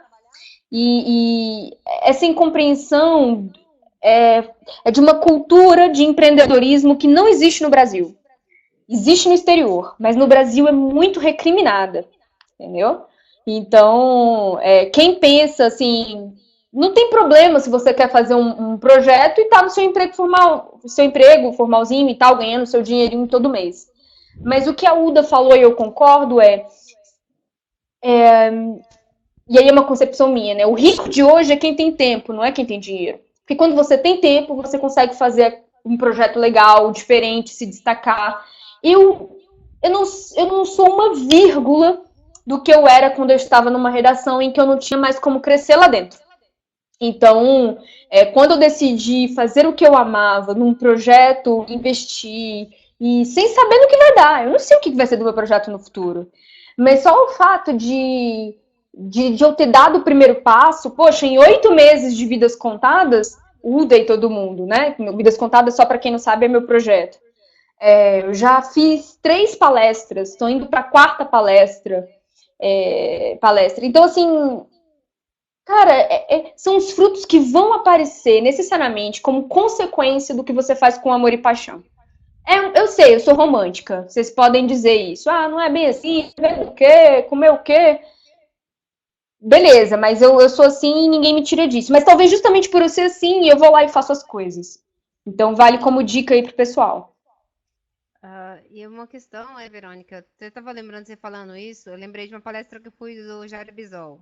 Se queres ousar, ouse. Eu acho que a gente não pode ficar parado. A questão que você citou em relação a Lucas é os 15 minutos de fama. As pessoas estão buscando entretenimento na internet, mas as pessoas estão buscando informação. E dependendo do público, igual o meu público, que procura qualidade de vida, procura informação, procura acesso à saúde, informação qualificada é essencial. O canal do Drauzio eu acho fantástico, existem outros canais. Tem uma outra questão que eu estou migrando também, assim, estou ampliando o meu horizonte, que é em relação à ciência. Então, assim, popularização da ciência é algo muito importante na área da saúde, para que as pessoas possam decodificar esses estudos científicos, assim, de que forma que isso tem impacto real no seu dia a dia, que é algo a médio e longo prazo. Então, assim, de que forma que isso vai agregar para as pessoas, né? Então, são pontos que a gente realmente tem que incrementar. E as pessoas, elas estão buscando isso, elas querem popularidade, elas querem... De que forma, assim, como é que vai ser a apresentação desse conteúdo? Vai ser um pouco mais quebrado? Vai ter uma pegada também mais leve? Né? Tudo isso, técnica... É verdade. Pegando esse gancho aí que você falou, Uda, é exatamente isso. Essa definição, ela também não precisa ser imediata. Quando você vai começar seu projeto, você não tem que estar com tudo pronto na cabeça. Você tem que fazer o mínimo produto viável, que a gente chama no marketing, que é o mínimo que você pode fazer, sabe? Você não vai construir um projeto megalomaníaco de uma hora para outra. Não é isso, porque você desiste dele ao longo do caminho. você vai fazendo uma página no Facebook, vai colocando as coisas que você encontra que é legal. Depois você vê, tá bom, então eu vou escrever meu blog só para escrever de vez em quando ali e colocar no Facebook pra galera assistir, pra galera ver. Depois você, então eu vou criar um cronograma de publicações. Assim, agora eu vou fazer um vídeo. Então, depois, agora eu vou fazer um canal. E agora eu vou fazer um infográfico. Agora eu vou fazer uma parceria com a Verônica, porque eu quero aparecer nesse webinário também para falar do meu projeto. Então, assim, quando você olha para trás, você viu que deu um monte de passos pequenininhos e que isso virou uma coisa grande. Então, o importante da gente pensar quando vai começar um projeto é não pensar em algo gigantesco, é pensar em algo pequenininho. E depois que esse pequenininho estiver pronto, a gente passa para o segundo passo, e depois para o terceiro, e depois para o quarto. É assim que funciona uma grande estrutura. A gente, na verdade, nem sabe o que vai ser, o que vai acontecer. A Uda, com certeza, não sabe o que vai ser do Alta Complexidade daqui a um ano. Eu não tenho a mínima noção do que vai ser do Vidas Contadas agora em janeiro. Assim, eu não sei quem eu vou entrevistar, não sei quais os vídeos eu publicar, não sei se eu vou ter dinheiro para fazer. Mas o fato é a gente não desistir dos nossos projetos pessoais, porque a gente está preso a uma rotina do trabalho formal. E vale dizer aqui um conceito muito legal que as pessoas se identificam, que é o ciclo de consumo. O que é que uma das coisas que faz as pessoas não darem o primeiro passo é o seguinte: elas estão trabalhando tanto, dia e noite e dia. E nós, jornalistas, sabemos que nossa profissão exige muito da gente. A gente fica o tempo todo cansado. Por isso que a gente está o tempo todo reclamando, frustrado, triste. Mas, assim, quando a gente está muito cansado, muito irritado, aí a gente relaxa, eu vou relaxar no shopping.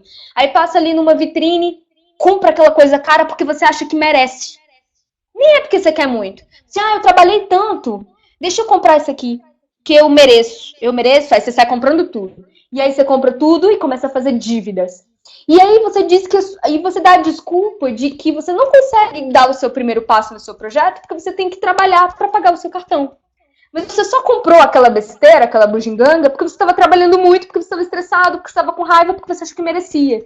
Então é um ciclo que não acaba nunca de consumo, que te deixa preso ao seu trabalho muito, muito, muito chato, se ele for, né? Porque pode ter muita gente aqui fazendo uma coisa muito legal. Não tô querendo generalizar, ok? Tô só dizendo que na maioria das vezes nós jornalistas, acontece isso com nós jornalistas, assim. Os jornalistas 2.0, na verdade 1.0 ali por ali, que já tem seus 50 anos, 60 anos e tá ali na ativa ainda, talvez eles não tenham esse consumo exagerado, mas aí vão pro bar e gastam no bar e tal, e aí o consumo vira uma desculpa para continuar naquela rotina e nunca tirar o projeto do papel. Então, vale a pena pensar a respeito do que está acontecendo na sua vida para dar esse primeiro passo também. Tem um ponto que eu queria comentar, assim, por exemplo, você citou, e a gente acaba fazendo análise aqui, né? O site, por exemplo, ele começou como um informativo. Por quê? Várias iniciativas na área da saúde, elas não eram divulgadas, elas não entravam na agenda oficial, nem o próprio órgão que estava promovendo ou estava acontecendo aquele evento na área da saúde, ele não sabia. E a gente foi vendo, assim, várias palestras que interessam ao paciente, eles não sabiam.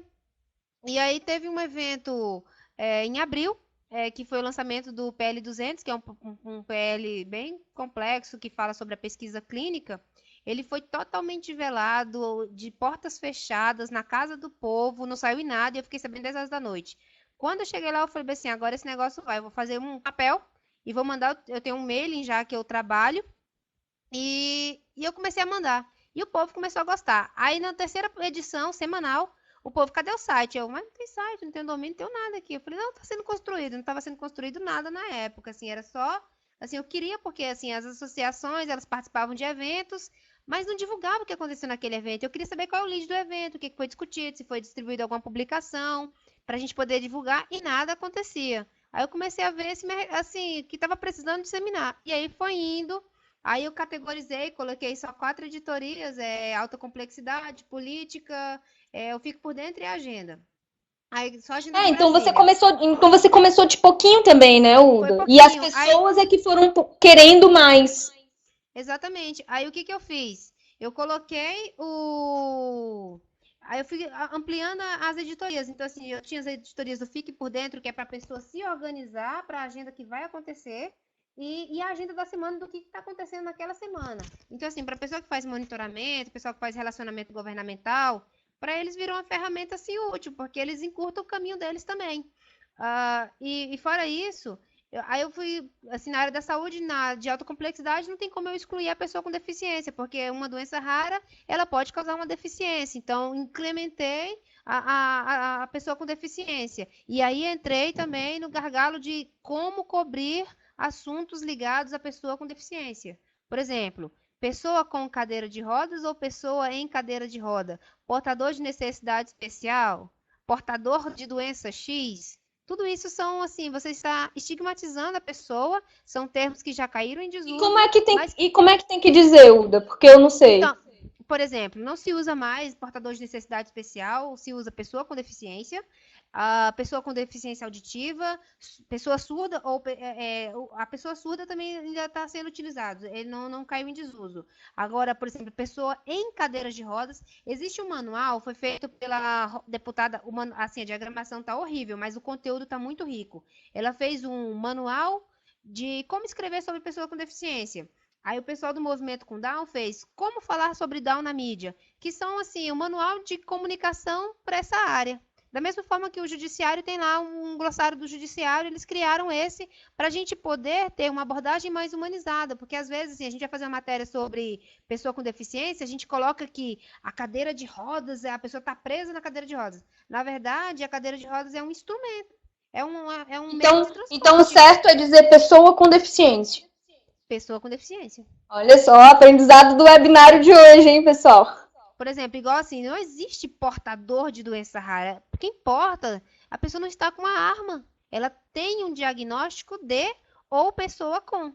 Por exemplo, assim, Olha, pessoa com esclerose lateral amiotrófica, pessoa com diagnóstico de esclerose lateral amiotrófica. Porque se colocar portador, para ele você tá, primeiro que ele não está com uma arma, segundo que aquela doença ela é crônica, ela é rara, mas ela não é o problema maior da vida dele. Existem outras coisas, assim. E um item que a gente avança muito é as pessoas têm vida além da doença. Elas têm sonho, elas querem trabalhar, elas querem produzir, elas querem reproduzir, elas têm outros itens que também têm, assim, existe o enfrentamento da doença, do acesso ao diagnóstico e tudo mais, mas elas têm vida além da doença. Então, elas têm paciente, por exemplo, que ele tem uma doença e ele não quer ser apresentado como paciente, ele quer ser apresentado como um ser humano. E a gente tem que ter essa ótica, essa abordagem, é possível fazer isso e é o que faz a diferença. Diabetes. Eles ainda utilizam portadores de diabetes e diabéticos. Eu não gosto nem de nenhum nem outro. É pessoa com diabetes. Diabetes tipo 1, tipo 2, ou diabetes infantil, ou diabetes gestacional. Que a Sheila colocou aqui, né? Qual que seria a terminologia certa? Não, então beleza. pessoas com necessidades especiais, não. Por quê? A pessoa com deficiência, ela não tem necessidades, ela tem limitações. É uma limitação de acesso, ela tem ai, tô gravando, tô gaguejando. Ela tem uma mobilidade reduzida. Então, assim, ela não tem uma deficiência. Eu gosto muito do discurso da Mara Gabrilli, ela fala muito isso.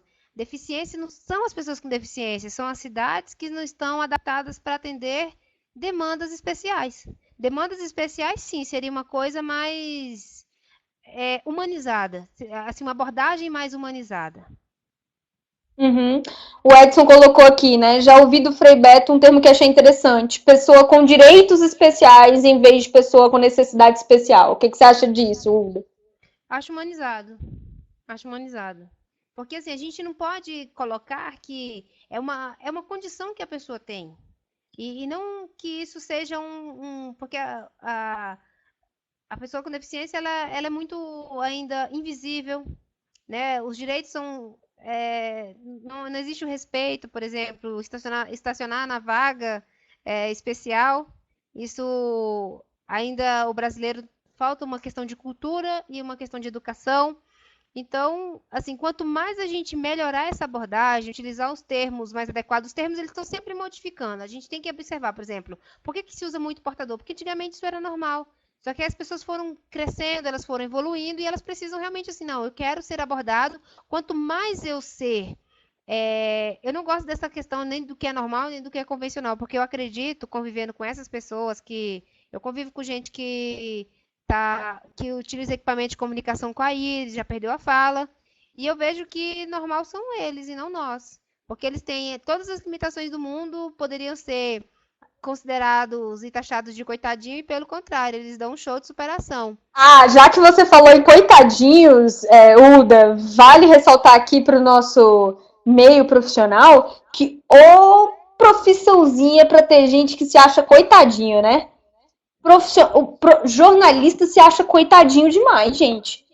Pelo amor de Deus, é o passaralho, é alguém que não fui promovida para editora, não fui subeditora, minha vida, minha família. Nossa, eu nunca vi. Não sei se é uma impressão, não quero generalizar de novo, mas os jornalistas à minha volta, cara, estão sempre resmungando de alguma coisa.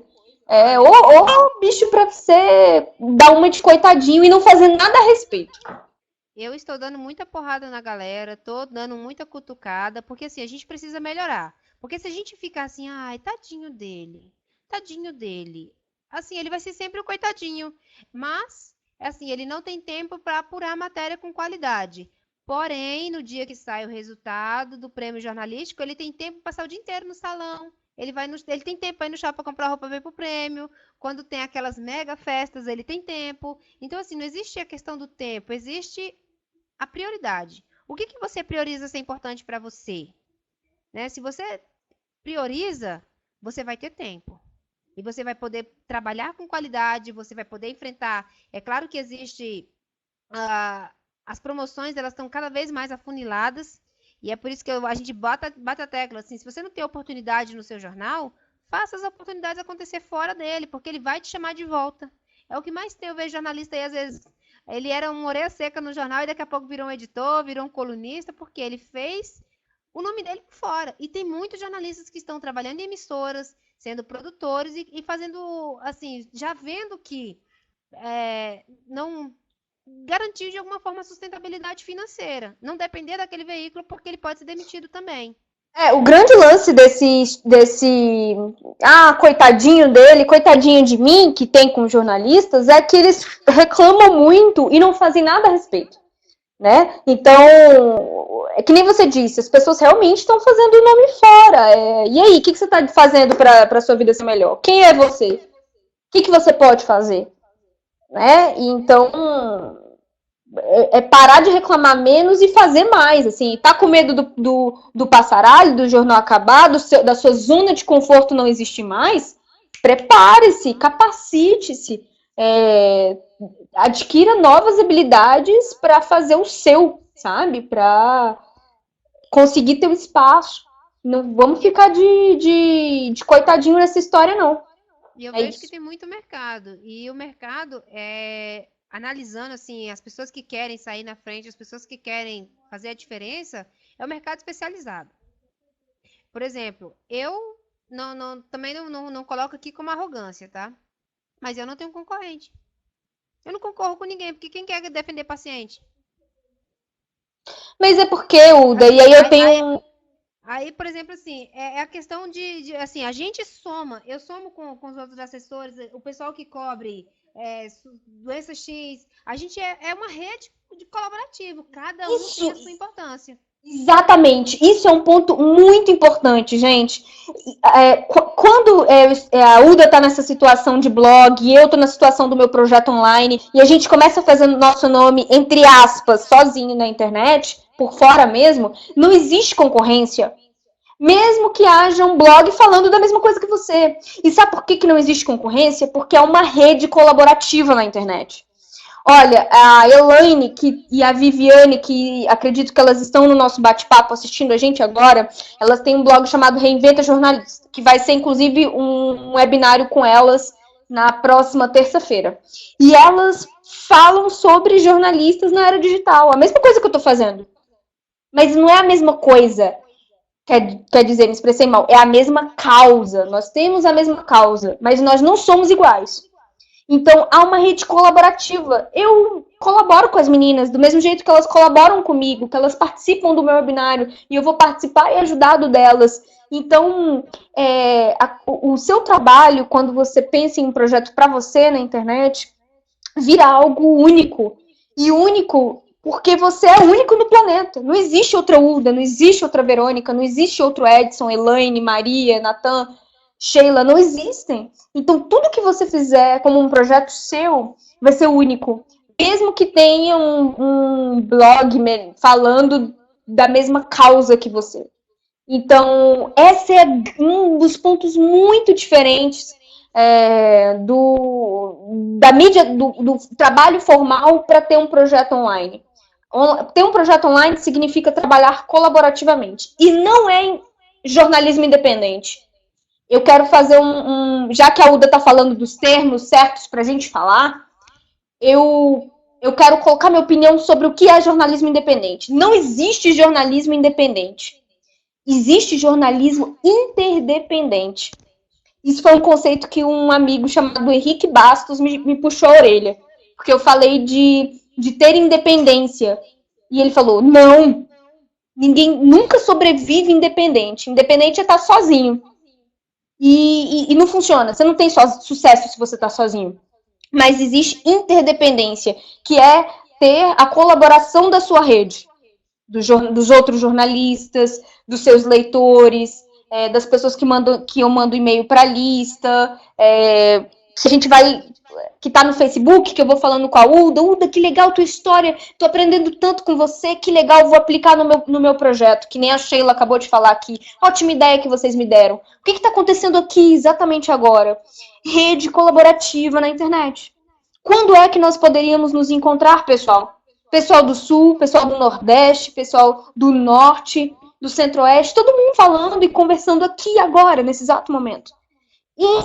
Isso acontece com uma facilidade incrível na internet. E essa transmissão de conhecimento é maravilhosa. E essa é uma grande diferença entre a mídia tradicional, a imprensa tradicional e a gente que está fazendo algum projeto online. Então, jornalismo independente, não falem mais, tá bom, pessoal? Porque é errado. Beijo. Interessante, Verônica, porque eu sempre usava comunicação alternativa, mídia alternativa. Porque, assim, por exemplo, até uma nomenclatura do próprio governo, que ele coloca, né, na área de publicidade, que é mídia alternativa. E isso é verdade, a gente soma, por exemplo, eu não falo de atenção básica, que é uma área dentro da área da saúde.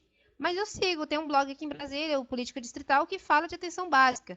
E ele dá um banho na mídia. Ele pauta a mídia local.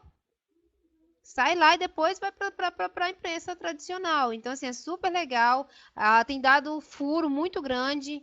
Hoje teve um furo lá no site também, a gente colocou. Eu tinha pautado a mídia, mas não se interessaram. Eu falei, não, vou colocar à disposição e foi matérias exclusivas. Olha só que ótimo. Então, assim, a gente realmente tá aí para fazer a diferença, tá aí para somar, espaço para todo mundo tem, mas a gente faz o nosso. E a gente coopera também, assim, eu acho muito importante isso que você falou, de fazer o nosso espaço, de fazer o nosso caminho. Porque a gente está muito acostumado a trilhar um caminho que já foi trilhado por outras pessoas, né? Que é aquela velha história dos... vou nascer, vou crescer, vou para a escola, vou fazer faculdade, vou casar, vou ter filhos, vou envelhecer e vou morrer. E fazer qualquer coisa diferente disso, trilhar o próprio caminho, assusta as outras pessoas. Mas é uma aventura tão gratificante que a gente tem na vida e que é o que eu desejo muito para vocês e aos seguidores do Jornalista 3.0. Que a gente construa uma rede de relacionamento, que se ajude, que dê dicas, que, olha, faça isso. Ô, fulano, eu tô querendo tanto fazer isso, como é que eu faço? Tá aqui, olha, é assim, é assado. Porque quando a gente se ajuda, a nossa corrente fica muito mais forte. Então, eu acho que a gente já tá quase chegando no final, pessoal. Então, se vocês quiserem mandar as últimas perguntas pra Uda, fiquem à vontade, tá? Você quer mandar um recado, Uda, falar alguma coisa? Quero agradecer primeiramente ao convite. me colocar à disposição. Minha rede social vocês me acham muito fácil, meu nome é Uda Rod, né? Então os links no site da Alta Complexidade, o pessoal que está dentro do grupo dos jornalistas e queiram participar, e a Sheila que está montando esse projeto do diabetes, precisar de referências, aqui em Brasília eu assessoro a médica que criou o ambulatório do pé diabético na Secretaria de Saúde, tem 19 anos de rua aí, então ela tem uma bagagem muito grande na área público e privada, e aí a gente tem muitas informações assim técnicas, bem bacana, fonte de referência que pode agregar para o seu trabalho. Aí, se você quiser, depois eu posso. O grupo é o grupo dos jornalistas de Brasília, né? Ele é bem específico, existem grupos para os jornalistas de outros estados. Ele é um grupo de colaboração, que a É só gente. procurar, Flávia, e pedir para ser adicionada. Exatamente. E a gente posta vaga, posta oportunidade, posta fonte, posta pauta, coloca tudo que é de interesse da categoria. Lá a gente só não aceita pedir emprego, porque já tem as vagas, então se a gente abrir um post de emprego, vai ter um monte de gente procurando emprego. E tem várias oportunidades mesmo, assim, especialização, enfim, oportunidades, eventos, tem tudo. Então, eu acho assim, é um espaço colaborativo. E todo mundo soma, veio para quebrar, por exemplo, essa questão de ter o acesso ao editor X, que antigamente não tinha, hoje em dia todo mundo tem acesso a tudo. Enfim, então, é realmente um espaço de crescimento, e quem tiver dúvidas sobre a pauta da saúde, quiser receber, se cadastrar no mailing do Alta Complexidade para receber as outras atividades, eu mando. A gente tem muita pauta, muita, assim, dentro, lá do Fique por Dentro, são as especializações gratuitas. O SUS ele oferece e não é restrito apenas aos servidores do SUS. É disponível para a comunidade. Então, eu tenho recebido muitos e-mails. Eu vi no Alta Complexidade uma especialização e eu fui chamada. Então, assim, são frutos que a gente vai semear na sociedade, que as pessoas não teriam acesso, porque tem que fazer monitoramento, né? Então, você não vai ler 100 sites toda semana. Não sei se você for um doido igual a gente aqui que faz o monitoramento. Entendi. Pessoal, primeiro eu quero agradecer a Uda, porque ela disponibilizou esse tempo para conversar com a gente. E ela é uma pessoa muito ocupada. Então, muito obrigada, Uda, de coração. Você sabe que a gente já tentou antes, não deu certo, mas eu te prometi que a gente ia fazer, então eu estou aqui cumprindo minha palavra. Desde o primeiro momento que eu soube um pouco da sua história, eu acreditei em você, Uda, na sua história, e eu acho que é isso que faz a gente se conectar, é ser humano, assim, sabe? Então, muito obrigada pela sua participação. Tenho certeza que as pessoas aprenderam muito com você, que a gente deu um super gás na vida das pessoas, dos nossos colegas jornalistas. Pessoal, é o seguinte, como vocês devem saber, quinta-feira tem um outro webinário com a Marcela Garcia. Ela é uma pessoa maravilhosa, assim como a Uda, e o papo vai ser fera, porque claro que esse foi maravilhoso, mas o dela vai ser sobre como construir conteúdo com propósito. E o sucesso de qualquer projeto na internet está em definir propósito. Então, o papo vai ser assim muito legal para quem quer começar um projeto bem legal, massa. Por favor, divulguem, compartilhem com os amigos de vocês, recomendem os webinários. Todas as vezes que a gente se encontra para fazer isso, é sempre uma troca de experiência tão legal, tão bacana, e eu não conheço encontros assim para jornalistas. Se vocês souberem, por favor, me avisem, mas eu não conheço. Então, assim, compartilhem com os colegas. Vamos fazer o Jornalista 3.0 chegar a mais e mais colegas para que a gente possa trocar informação. Beleza? Por favor, façam isso. É um pedido de coração. E quero agradecer especialmente a vocês, porque vocês estiveram aqui, né? Estão cansados do trabalho e participaram e estão aqui. E a gente estava com medo. Eu falei, será que vai dar alguém para assistir a gente, Uda? Mas vocês estão aqui, então muito obrigada de coração. Então, só para concluir, antes de concluir, só para avisar que ano que vem vai ter aqui em Brasília uma nova edição do Seminário de Doenças Raras para Jornalistas. Então, assim, eu vou mandar, a gente vai fazer a divulgação, e aí vocês aguardem a agenda, ou vai ser no primeiro semestre ou no segundo semestre. Mas vai acontecer de novo. E aí, quem tiver interesse, o convite já está aberto. A gente só traz palestrante bacana, assim, top, para poder realmente orientar, informar e capacitar. Olha, que maravilha, ótimo. E já que a Uda falou disso, né, dos planos futuros, eu tô construindo, pessoal, um curso online para jornalistas que querem colocar projetos na internet, tá? Tem alguma ideia que está guardada na gaveta e não dá o primeiro passo e quer saber como é que isso funciona, desde a quebra desses bloqueios iniciais até como que faz para crescer a audiência no blog ou no site e monetizar. Então, eu estou construindo isso junto. Se vocês tiverem qualquer dúvida que queiram saber, me passem que eu coloco isso no conteúdo. Vai ser muito legal. Vamos fazer isso juntos. Beleza? Então, um grande abraço. Tchau, tchau para todos Beijo. também. Tchau, gente!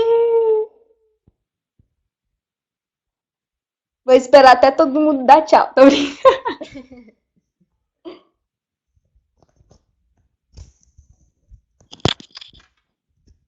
Ah, olha, a Ana Flávia falou pra gente criar um grupo no Face sobre o webinário. Massa, Ana Flávia, acho legal, vamos pensar a respeito, acho legal. Vamos fazer sim. Tchau.